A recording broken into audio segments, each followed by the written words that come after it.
사랑하는 성도 여러분, 여기에 많은 부모님들이 앉아 계신데 자신의 자녀들에게 가장 많이 읽힌, 또 읽히는 성경은 무엇입니까? 성경을 우리가 전체로 읽히는 것이 제일 좋지만 그 중에 가장 많이 읽히는 성경은 무엇입니까? 이에 대해서 여러 교회와 또 성도들을 대상으로 아주 정확한 자료를 조사하면 제일 좋겠지만 그런 조사 기관이 없어서 제 생각을 이야기하자면 첫째는 창세기 1장에서 3장이요.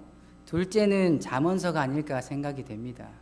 왜냐하면 창세기 1장에서 3장까지는 새해에 이제 본인이 그리고 가족이 성경을 읽겠노라 하고 하루에 한 장씩 1장과 2장과 3장까지는 잘 읽어 나가는데 4일째 된 때는 여러 가지의 사정과 또 이런 여러 가지 복잡한 일들로 인해서 마음이 시들어집니다.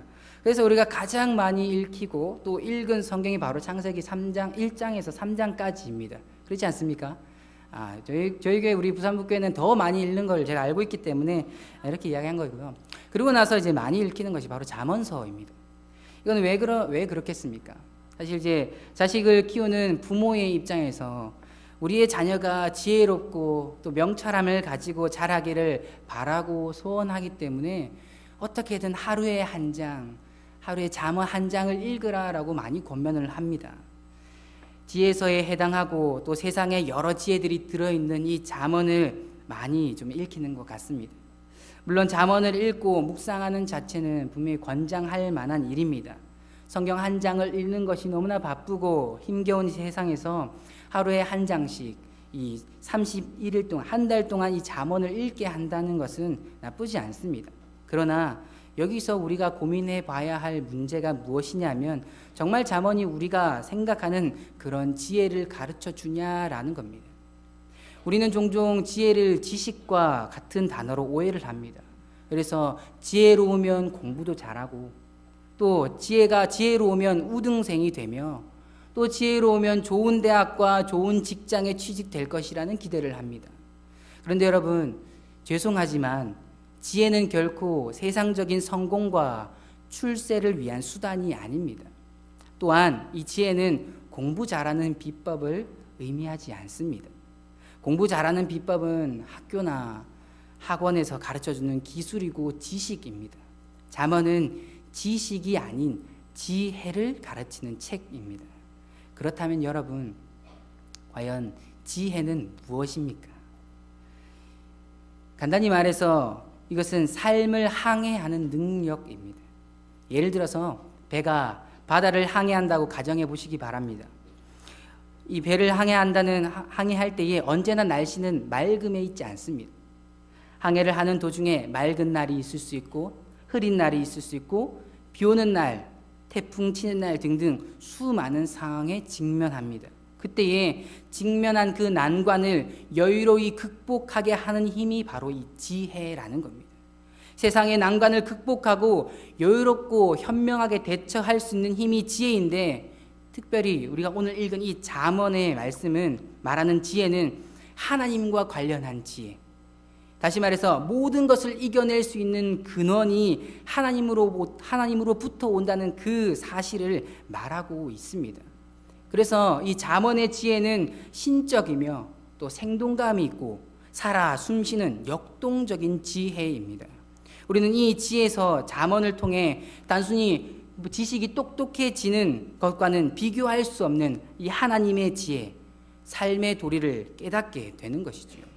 특별히 오늘 본문은 이런 지혜의 측면에서 한 여인을 우리에게 소개해 주고 있습니다. 그 여인을 통해서 우리도 함께 지혜로운 여인으로 날마다 하나님의 기쁨이 되는 우리 모든 성도님들이 되시기를 진심으로 소망합니다. 우리가 이 본문을 살펴보기 전에 잠언서를 잠깐 알아보려고 합니다. 잠언서는 우리 모두가 알다시피 지혜가 중심 주제입니다.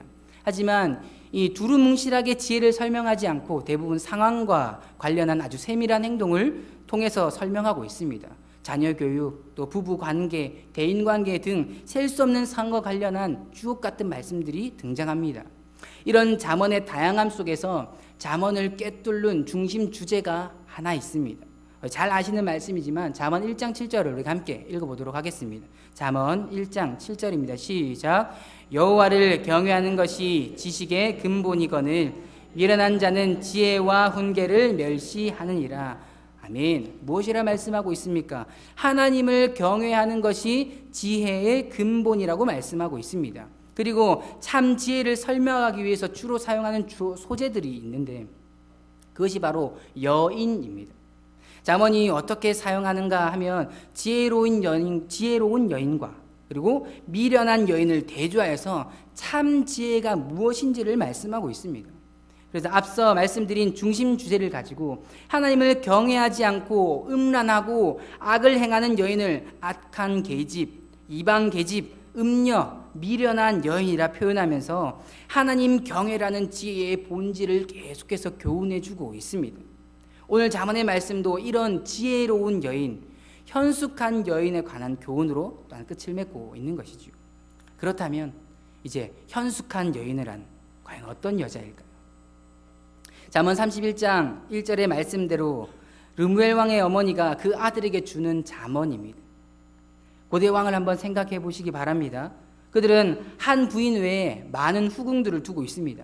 따라서 어머니는 아들이 이 3절의 말씀대로 여자 노름에 취해서 왕으로서의 책임과 의무를 성실하게 이행하지 못할 것을 염려하였습니다. 그리하여 어머니는 과연 지혜로운 여자, 현숙한 여자가 누구인지를 분명하게 가르쳐주고 그런 여인을 신부로 드리라고 교훈하고 있는 것이죠. 오늘 잠언이 말하는 이 현숙한 여인의 모습은 사실 우리가 생각하고 우리가 그리는 여성상과는 좀 많이 다릅니다. 우리가 생각하는 여성상, 또 아름다운 또 현숙한 여인이라고 한다면 조신하고 교양 있으며 아리따운 여성이어야 합니다. 그러나 오늘 잠언 31장에서 이야기하는 이 현숙한 여인은 이런 조신하고 교양 있고 아리따운 여성이라기보다는 상당히 억척스럽고 오히려 생활력이 강한 여자로 묘사를 하고 있습니다. 오늘 본문에 사용된 이 용어들을 특별히 현숙한이라는 이 단어는요, 문자적으로는 힘, 부, 능력을 가리키는 말입니다. 다르게 표현하면 주로 군사적인 이 용맹과 관련하여 사용된 단어입니다. 또한 우리가 또 읽었던 11절에 산업이 핍절하지 아니하겠으면은 이 문자 그대로 번역을 하면 그에게 노량물이 부족하지 않으리라라는 말입니다. 이 말 역시 군사적인 진술입니다. 노량물이라는 것이 전쟁 후 갖는 전리품이지 않습니까? 지금 이 지혜로운 여인을 설명하면서 군대 용어까지 사용되고 있습니다. 그만큼 이 여인은 상당히 억척스럽게 일하는 여인입니다. 용맹하게 일하는 여인입니다. 그렇게 일하여서 이 여인이 나타내고자 하는 게 무엇일까요? 먼저 잠언 14장 1절을 다시 한 번 더 함께 읽어보도록 하겠습니다. 잠언 14장 1절입니다. 시작. 지혜로운 여인은 자기 집을 세우되 미련한 여인은 자기 손으로 그것을 허느니라. 아멘. 잠언 14장 1절의 말씀을 근거로 하여 오늘 본문에 나타난 이 현숙한 여인을 살펴보면요, 그 여인이 하는 것은 맡겨진 가정을 건실하게 세우고 있는 것을 볼 수가 있습니다. 억척스러움, 생활력 강한 것을 가지고 자신의 가정을 세워 나가는 겁니다. 사실 오늘 본문 13절에서 27절까지 나중에 또 한 번 더 읽어보시면 좋겠는데요. 이 내용을 보면은 현숙한 여인인 아내가 무슨 일을 하고 있는지를 분명하게 아주 정확하게 보여주고 있습니다. 보통 아내들이 일하는 수준을 사실 넘었습니다. 당시의 아내들이라면 당연히 하는 일들이 아니라 힘에 지나도록 더 크게 열심히 일하고 있는 것을 보여줍니다. 14절에 보면은 양털과 삶을 구하여 부지런히 자신의 손으로 일을 한다라고 합니다. 또한 장사하는 그 배처럼 먼 데서 먹을 것을 가져오기도 합니다. 또 밤이 새기 전에 일어나서 여종들에게 할 일들을 또 맡깁니다. 또한 포도원을 심고 힘으로 허리를 묶어서 팔을 걷어붙이고 밤에도 불을 끄지 않고 일을 합니다. 게다가 이 여인은 현숙한 신부는 자기 가족의 안녕과 구애만 치중하지 않습니다. 궁핍한 자들, 그들에게 구제의 손을 내밀기도 하는 덕망까지 갖춘 여자입니다. 이런 지혜롭고 부지런하며 덕망 있는 현숙한 여인. 이 신부 덕분에 그 남편의 집은 부유하게 되었고, 그 결과 당시로는 부자들만 입을 수 있는 홍색 옷을 그 집 안에 있는 모든 사람들이 입고 생활하게 됩니다. 이 홍색 옷은 사실 문자 그대로 보면 겨울에 입는 털 옷을 의미합니다. 그래서 역시나 비싼 옷입니다. 지혜로운 여인의 희생과 노력 덕분에 가정과 남편 모두가 부유하게 되고 또한 높임을 받게 되는 것이죠. 사랑하는 성도 여러분, 이런 여인이라면 누구라도 아내로 혹은 며느리로 삼고 싶지 않겠습니까? 저도 딸이 둘이 있고 아들이 하나 있는데 이러한 며느리가 오면 참 좋을 것 같습니다. 네. 아직 한참 남았습니다. 네, 어쨌든 르무엘은 이제 왕입니다. 만약 이런 지혜로운 여인을 아내로 맞이한다면 사실 단순히 가정을 넘어 나라가 부강해지는 결과까지 나타날 겁니다. 자, 그런데 여러분, 그렇다면 우리는 이 본문을 읽으면서 단순히 어떤 신부를 얻을 것인가에 관한 교훈만 받을 수 있을까요? 이 말씀을 옆에 있는 이 중고등부 아이들에게 읽어주면서 이런 며느리 데려오라라고 세뇌를 시키실 겁니까? 그렇지 않겠죠. 구약의 말씀은 분명히 우리에게 진리를 이야기하고 있습니다.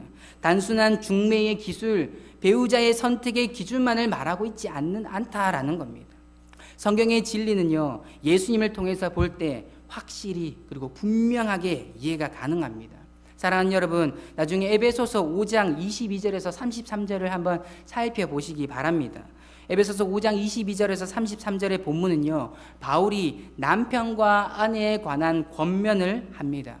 그런데 이를 어디에 빗대어서 말하고 있냐면 예수님과 교회의 관계를 가지고 비유를 하고 있습니다. 바울이 말하는 남편과 아내에 관한 이 교훈은요, 그리스도와 교회의 연합의 기초를 해서 주는 교훈입니다. 신랑 예수님, 신부 교회가 서로 연합하고 사랑하고 존중하는 것처럼 에베소 교회의 남편과 아내들도 그렇게 하라고 말씀합니다. 여기서 우리는 교회가 바로 그런 존재, 즉 예수님의 신부라는 점을 알 수가 있습니다. 신랑 예수님께서 바라보시며 기쁨에 겨워 어쩔 줄 몰라 하는 그 새 색시 신부, 그리고 아내가 바로 저와 여러분이라는 겁니다. 예수님께는 다른 신부는 없습니다. 예수님께 다른 신부는 없습니다. 저와 여러분은 예수님과 연합하고 예수님과 하나 된 그분의 신부, 그분의 여인임을 기억하시기를 바랍니다. 오늘 본문에 살펴본 이 현숙하고 또 부지런하고 덕망 있는 아내, 신부의 모습은 곧 예수님의 신부인 우리 자신, 그리고 우리 부산 북교회가 가져야 할 모습입니다. 신부는 자신을 통해서 무엇을 세워나갔습니까?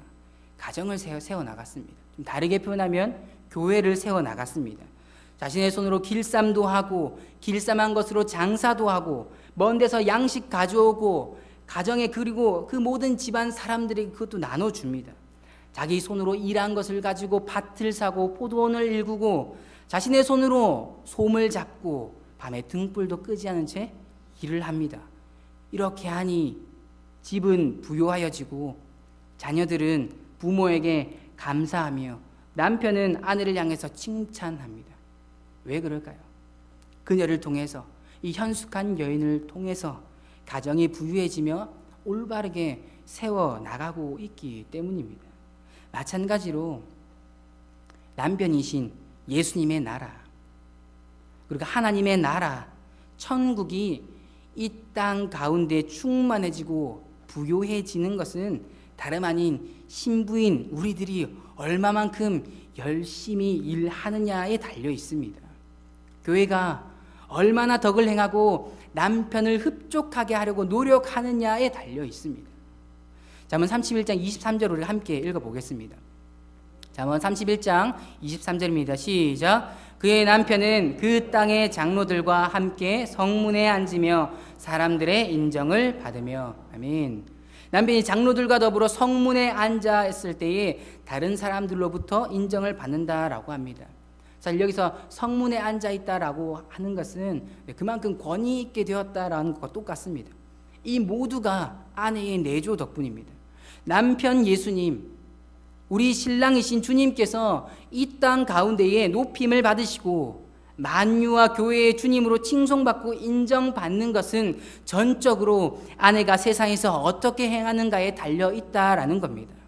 그래서 우리 예수님은 이와 비슷한 말씀을 누가복음 7장 35절에 이렇게 말씀합니다. 함께 읽겠습니다. 시작. 지혜는 자기의 모든 자녀로 인하여 옳다함을 얻느니라. 아멘. 여기서 지혜는 예수님 자신을 가리키는 말인데요.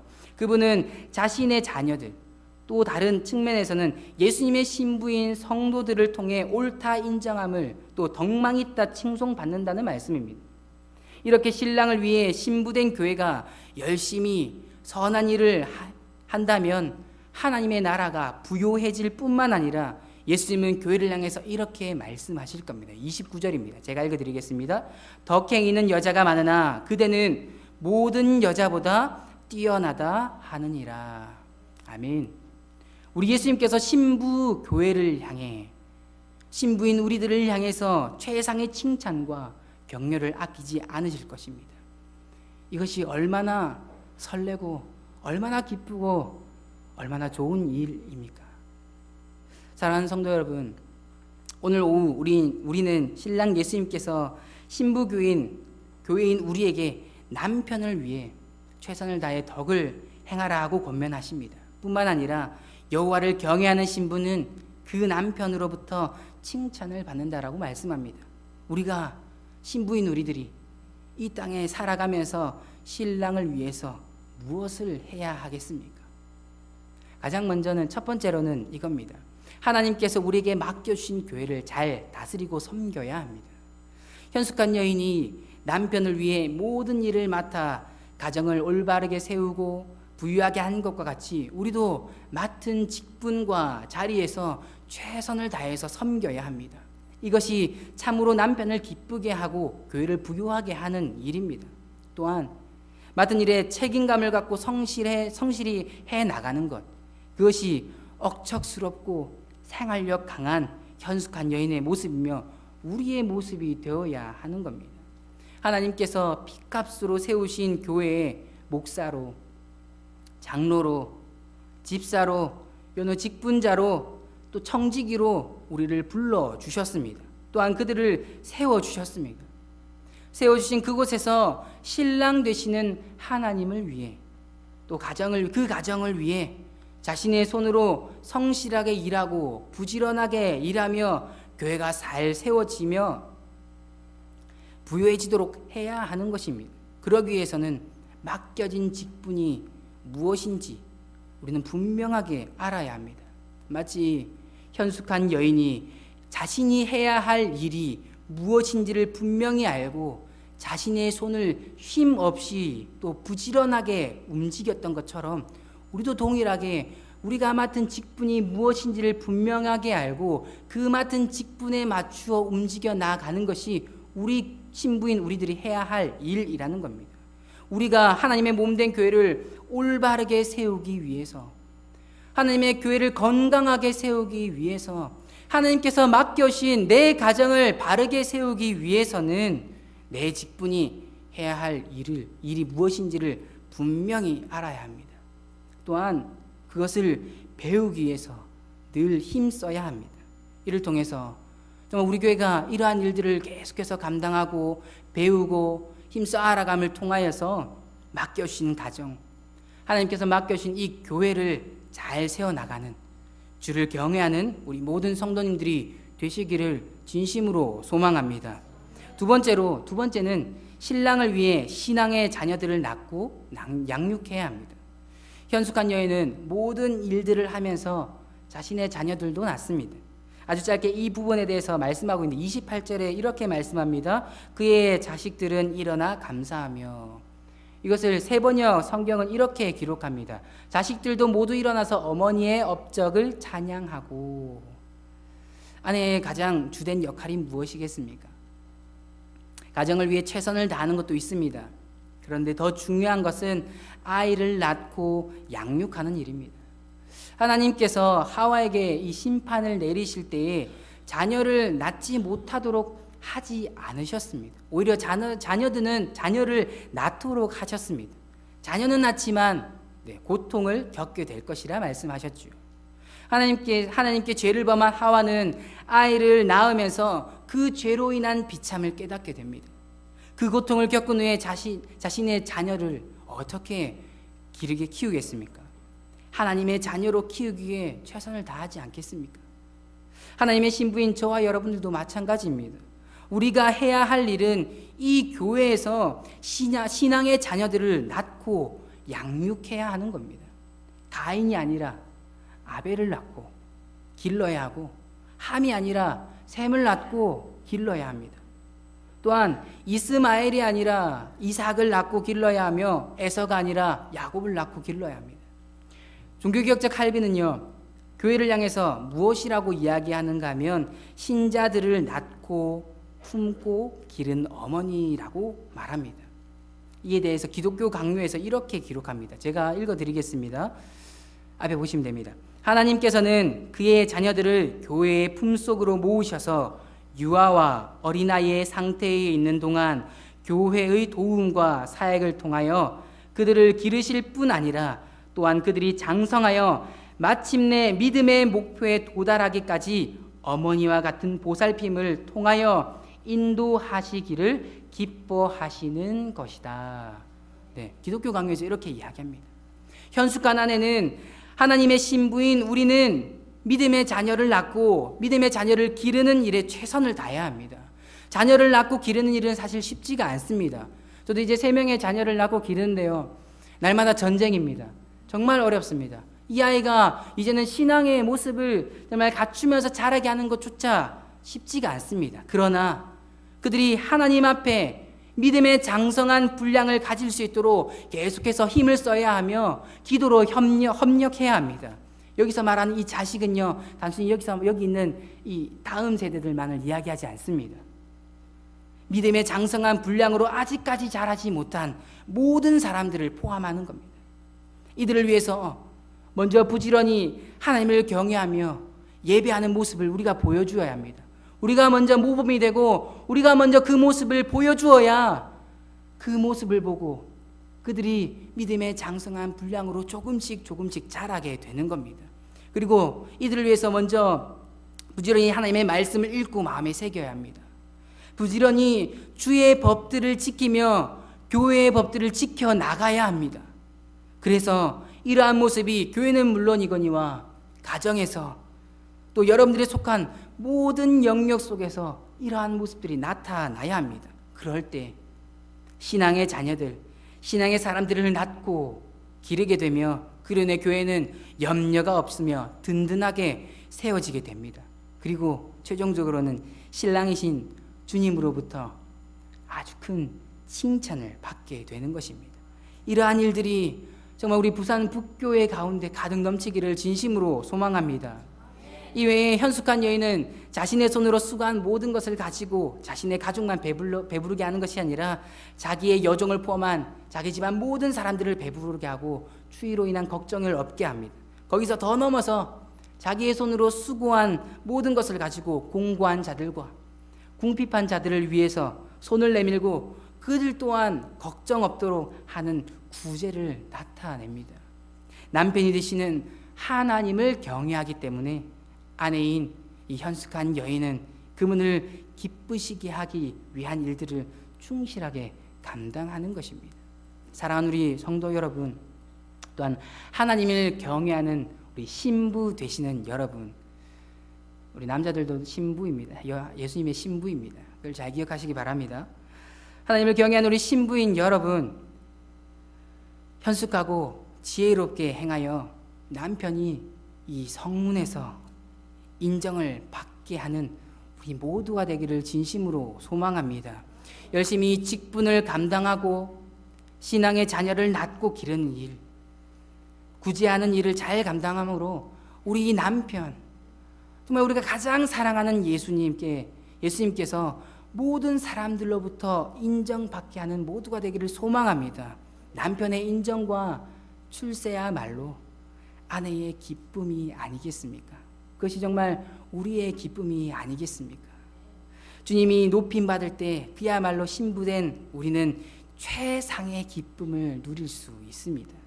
덕행이는 여자가 많으나 그대는 모든 여자보다 또 여러 여자보다 뛰어나며 오직 여호와를 경외하는 여자는 칭찬을 받을 것이다 라는 이 말씀을 기억하면서 성실하고 현숙한 주님의 신부들이 다 되시기를 진심으로 소망합니다.